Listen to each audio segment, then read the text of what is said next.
Selamat siang, Bu. Selamat siang, silahkan duduk. Sebelum kita memulai pelajaran hari ini, marilah kita berdoa. Ibu akan meminta salah satu untuk memimpin doa kita. Silahkan Hewu untuk memimpin doa. Baiklah teman-teman, sebelum kita memulai pelajaran ini, marilah kita berdoa. Ya Tuhan, pada siang hari ini kami akan mulai pelajaran kami. Tolong Kau berkati pelajaran kami dari awal, pertengahan, hingga akhirnya nanti. Dalam nama Tuhan Yesus, kami berdoa dan berdoa. Haleluya, amin. Terima kasih kepada Hewu yang sudah memimpin kita dalam doa. Baiklah, untuk selanjutnya Ibu akan memeriksa kehadiran kalian. Ibu akan memanggil nama kalian satu persatu. Hewu, Lelu, Pinyamiani, Hadir Bu. Intan, Ipan, Hadir, Bu. Irma. Hadir Bu. Baiklah, sebelum memulai pelajaran kita, Ibu akan memeriksa kesiapan kalian dulu. Yang sampahnya masih ada di sekitarnya itu tolong dibersihkan dulu ya. Yang sampah di atas meja juga tolong dibersihkan. Kemudian yang laki-laki yang sepertinya bajunya masih keluar itu tolong dirapikan juga bajunya. Oke ya, karena menciptakan lingkungan belajar yang teratur dan ruang kelas yang rapi itu dapat memberikan dampak positif pada suasana belajar kita, membantu siswa fokus dan menciptakan kondisi yang mendukung konsentrasi. Sebelum kita lanjut ke pelajaran kita yang selanjutnya, silakan scan barcode-nya. Kita bermain game ini, Ibu akan beri waktu kalian selama 2 menit untuk kita bermain game.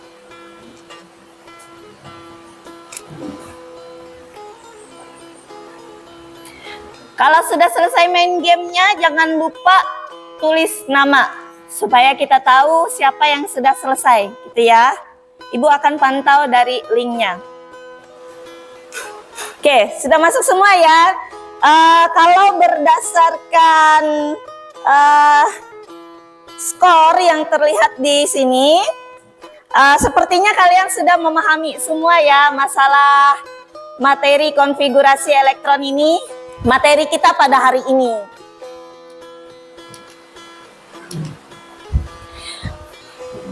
Pernahkah kalian pergi ke swalayan? Bagaimana susunan barang yang ada di swalayan atau toko buah gitu ya? Bagaimana susunannya? Rapi. Kemudian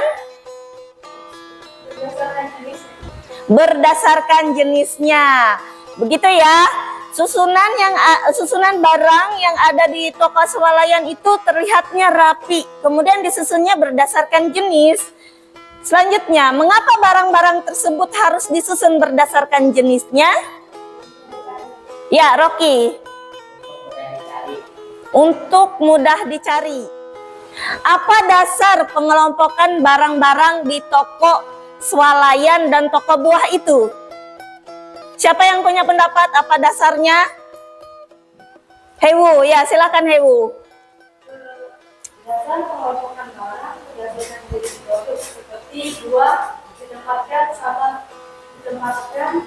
seperti buah yang sama, kemudian dideretkan sama dengan bunga.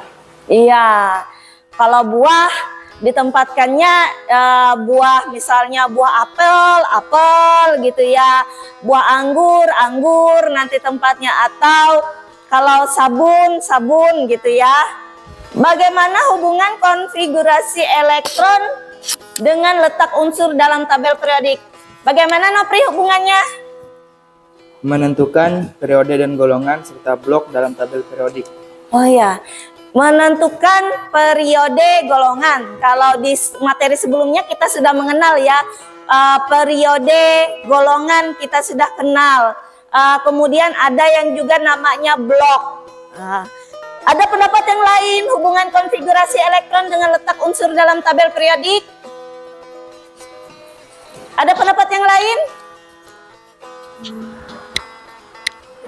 Ya, Hewu. Apa hubungannya, Wu? Hubungannya periode ditentukan dari jumlah kulit elektron, golongan tertentu dari elektron valensinya. Jika konfigurasi elektron berakhir di S, maka akan berada di blok S. Jika berakhir di P, maka akan berada di blok P. Jika berakhir di D, maka berakhir di blok D. Jika berakhir di F, maka berakhir di blok F. Oke, berarti kita bisa lanjut ke materi kita pada hari ini. Materi kita pada hari ini adalah Sifat keperiodikan unsur. iya, sifat keperiodikan unsur. Sebelum kita melanjutkan materi kita, kalian harus tahu dulu tujuan dari kita belajar pada hari ini ya. Tujuan pembelajaran kita. Ibu akan minta salah satu untuk membaca tujuan pembelajaran kita pada hari ini. Jelas nggak sih tulisannya? Jelas. Jelas ya? Siapa nih sukarelawan? Ya, silahkan. Okta. Silahkan dibaca tujuan pembelajaran kita pada hari ini. Tujuan pembelajaran yang pertama, melalui PPT dan LKPD, peserta didik dapat menentukan sifat keperiodikan unsur dengan benar. Yang kedua, melalui diskusi peserta didik, mampu menerapkan hubungan antara periode dan golongan dengan sifat keperiodikan unsur dengan tepat. Yang ketiga, melalui diskusi, peserta didik mampu menganalisis kecenderungan sifat keperiodikan unsur berdasarkan data dengan benar. Oke, itu ya, ada 3 tujuan pembelajaran kita pada hari ini. Yang pertama, melalui PPT dan LKPD, peserta didik dapat menentukan sifat keperiodikan unsur dengan benar. Kemudian yang kedua, melalui diskusi, peserta didik mampu menerapkan hubungan antara periode dan golongan dengan sifat keperiodikan unsur dengan tepat.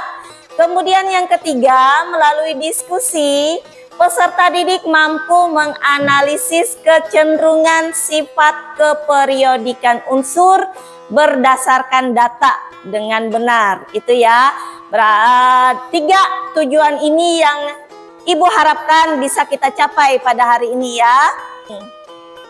Kalau tadi dikatakan bahwa susunan barang-barang di toko itu rapi, kemudian susunan barang-barang di toko itu berdasarkan jenis gitu ya. Tadi kalian juga sudah melihat bahwa dalam tabel periodik pun susunannya rapi, sudah disusun berdasarkan nomor atomnya, sudah berderet gitu ya. Dari mulai nomor atom 1 sampai yang terakhir yang ditemukan itu adalah sampai ke nomor atom 118. Berarti ada sudah 118 atom yang sudah ditemukan. Sekarang bagaimana nih kalau misalnya kalau kalian lihat barang-barang seperti ini, apa yang ada di pikiran kalian? Camuh ya, camuh gitu, kayak kerepotan gitu kita nyarinya gitu ya. Terus bagaimana nih kalau tabel periodik ini juga akan nggak beraturan gitu. Misalnya nanti nomor 1-nya ada di mana gitu. Apa yang akan terjadi kira-kira? Hewu ya, silahkan Hewu. Sulit menentukan di mana suatu unsur seharusnya ditempatkan. Ya, sulit kalau unsurnya letaknya di mana-mana gitu ya, letaknya nggak beraturan, dia akan sulit ditemukan. Kemudian apa Hewu? Kesulitan mengetahui sifatnya. Ya, kesulitan menentukan sifat gitu ya. Ya, Bu. Yang lain ada pendapat kalau ini tidak beraturan, ada pendapat yang lain? Tadi Hewu katakan apa? Apa Mir yang Hewu bilang tadi Mir? Sulit menentukan di mana suatu unsur seharusnya ditempatkan. Iya, sulit kata Hewu ya. Nih, ketidakjelasan posisi unsur itu ya. Kalau dia letaknya tidak beraturan gitu, akan terjadi ketidakjelasan posisi unsur.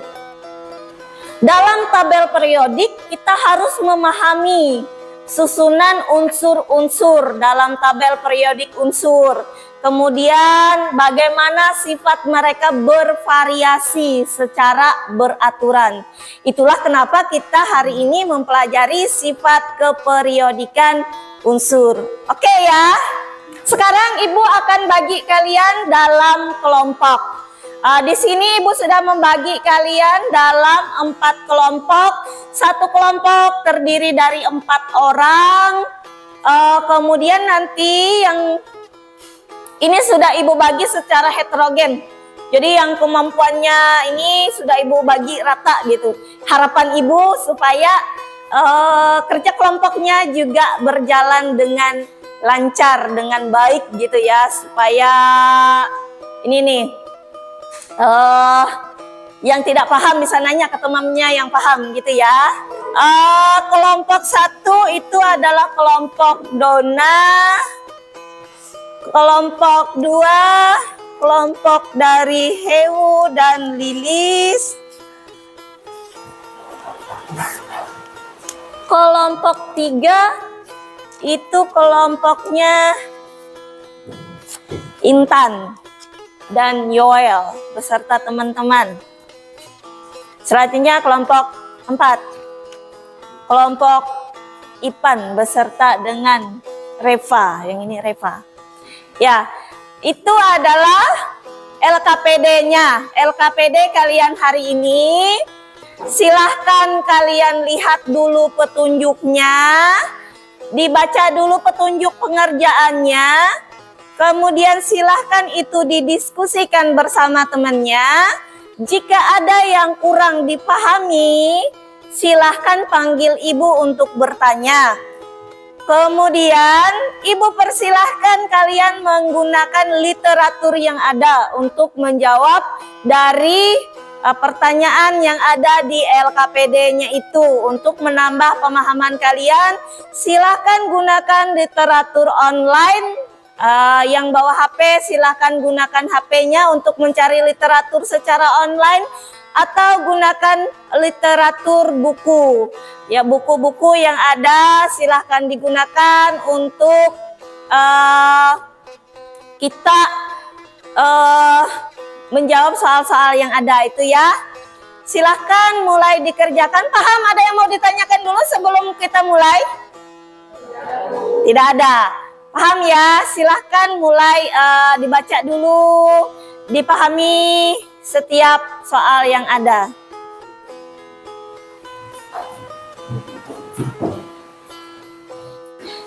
Sudah selesai semua? Sudah, Bu. Oke. Baiklah, Ibu akan minta 2 kelompok untuk mempresentasikan hasil dari diskusinya. Selamat siang. Siang. Kami dari kelompok 2 ingin mempresentasikan. Sebentar, Lis. Dari mulai siang. Selamat siang. Siang. Di sini kami dari kelompok 2 ingin mempresentasikan hasil diskusi kami.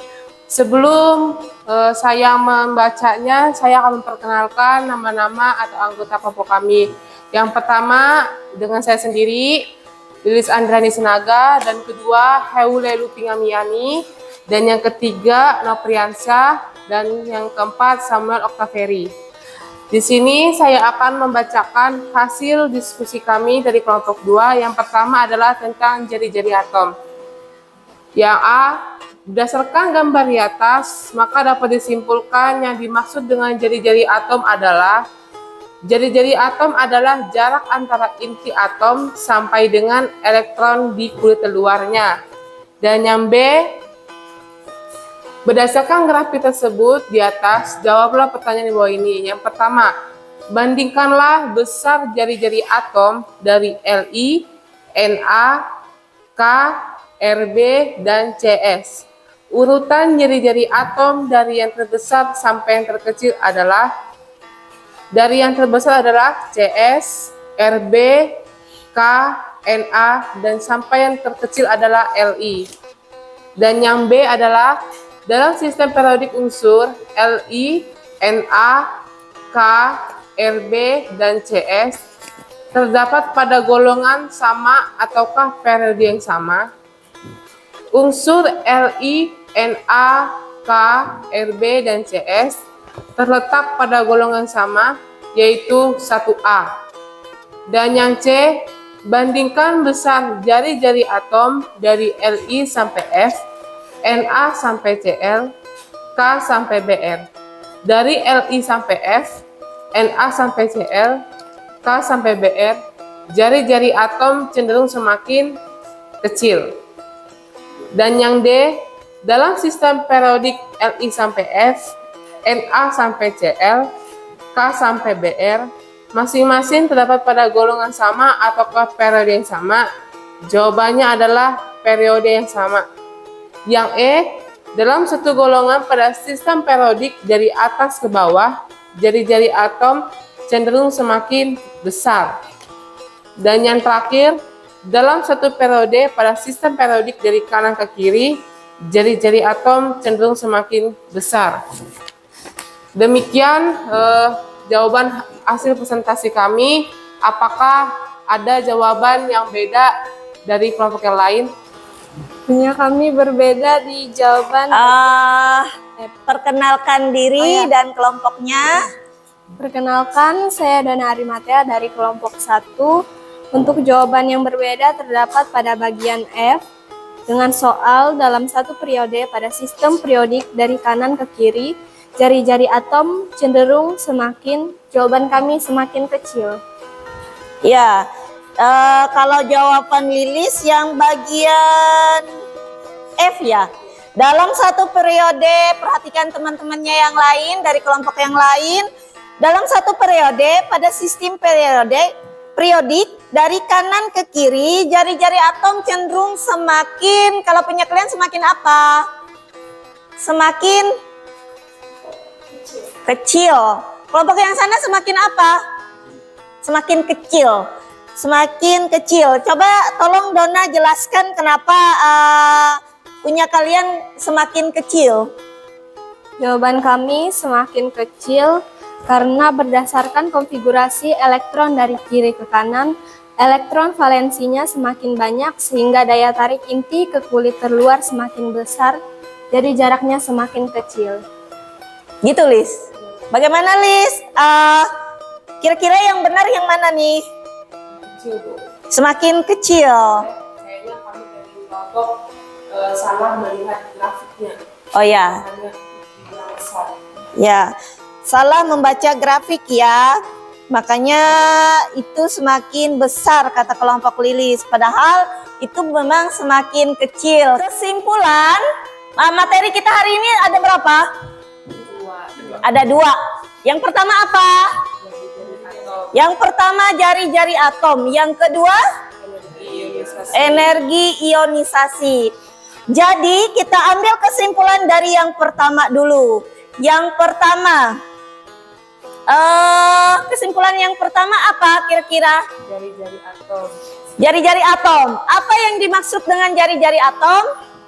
Jari-jari atom adalah jarak antara inti atom sampai dengan elektron di kulit terluar. Jarak antara inti atom sampai kulit terluar. Selanjutnya yang terakhir nih kira-kira. Dalam apa? Golongan. Satu golongan. Dalam satu golongan. Siapa yang mau kasih pendapat? Kita minta kelompok yang sudah presentasi tadi deh. Dalam satu golongan kira-kira. Dalam satu golongan pada sistem periodik dari atas ke bawah, energi ionisasi cenderung semakin kecil. Iya. Kalau kata Mirna, dalam satu golongan dari atas ke bawah, energi ionisasi akan semakin kecil. Itu ya inti dari pelajaran kita pada hari ini. Di sebuah sekolah, terdapat 2 orang sahabat bernama Mita dan Riri. Pada suatu hari seusai pelajaran kimia, bel istirahat pun berbunyi. Halo Ri, ke kantin yuk. Enggak deh, Mit.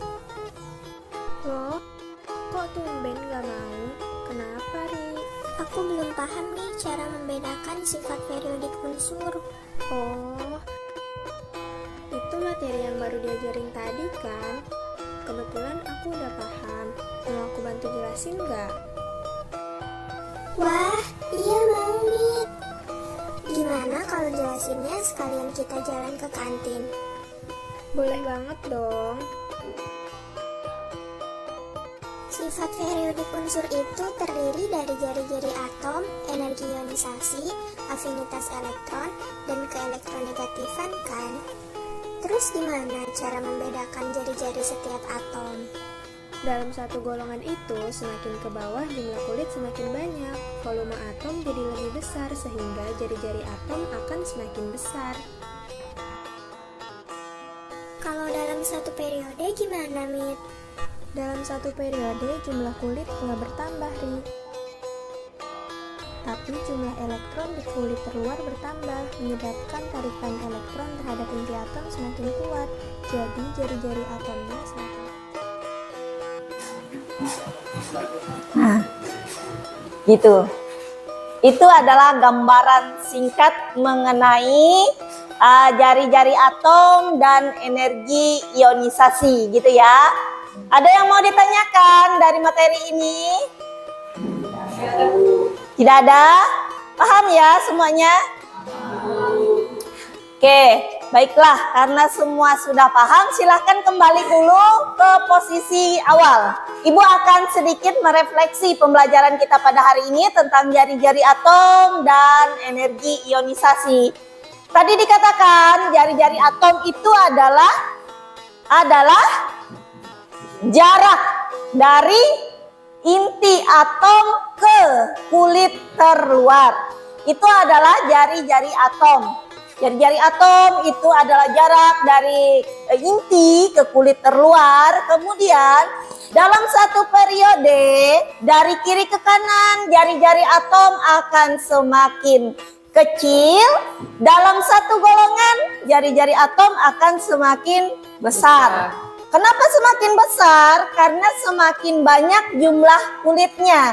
Otomatis ya, kalau yang antara kulitnya satu, kalau kita ngupas buah nih, antara yang kulitnya satu dengan yang kulitnya dua, dengan yang kulitnya tiga, itu pasti akan berbeda ya jaraknya, besarnya gitu, besar buahnya itu. Berarti begitu juga jari-jari atom. Dalam satu golongan itu semakin banyak jumlah kulit, semakin besar jari-jari atom. Kemudian dalam satu periode, kok kenapa semakin kecil gitu? Padahal jumlah kulitnya sama. Misalnya periode 2, pasti jumlah kulitnya adalah 2. Periode 3, jumlah kulitnya adalah 3. Itu ya. Tadi Reva bilang bahwa energi ionisasi itu adalah energi yang diperlukan untuk melepaskan suatu elektron terluar dari suatu atom atau ion dalam fase gas. Iya, energi yang diperlukan untuk melepaskan satu atom nih dalam fase gas. Dalam satu golongan, tadi dikatakan bahwa dalam satu golongan tadi apa yang semakin jauh ya jarak dia dari inti ya dalam satu golongan karena banyak jumlah kulit. Kira-kira nih semakin jauh jarak dia dari inti semakin mudah lepas atau tidak? Mudah lepas. Berarti energi yang diperlukan untuk dia melepaskan diri kira-kira besar atau kecil? Kira-kira besar atau kecil kalau dia semakin mudah lepas tuh? Semakin kecil. Secuil saja energimu untuk lepas. Kalau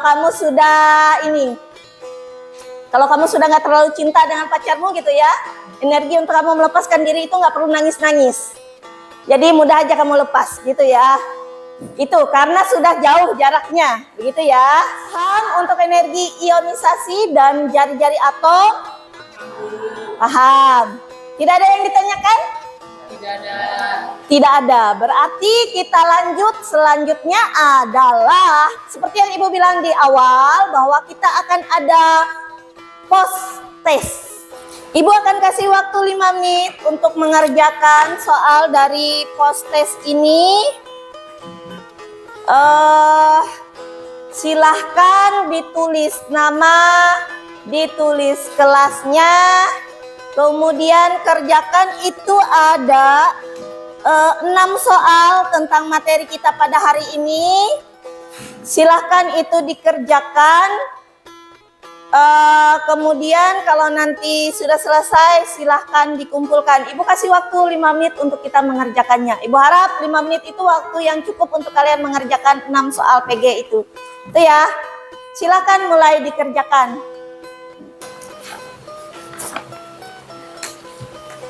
Yang sudah selesai silahkan dikumpulkan kerjaannya.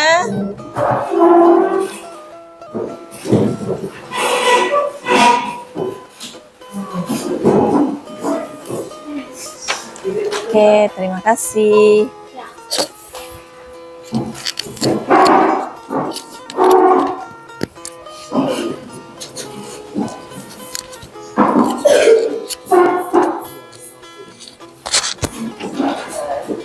Ya, silahkan kembali ke tempat duduknya.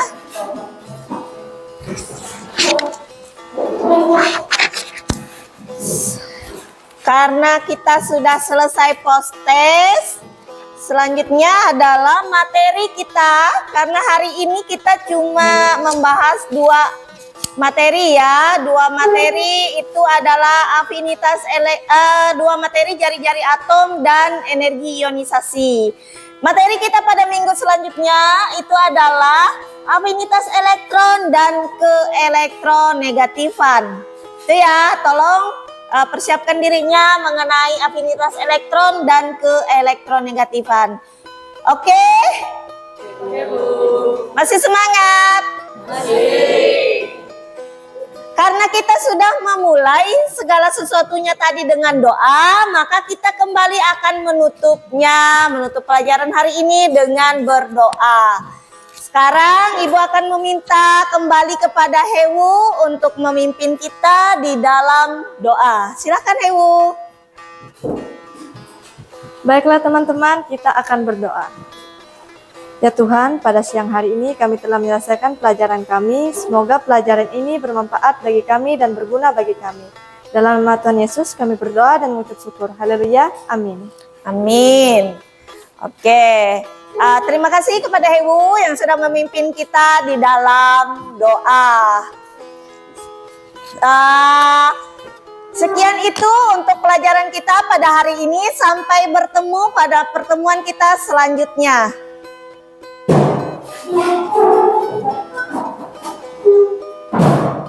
Selamat siang, Bu.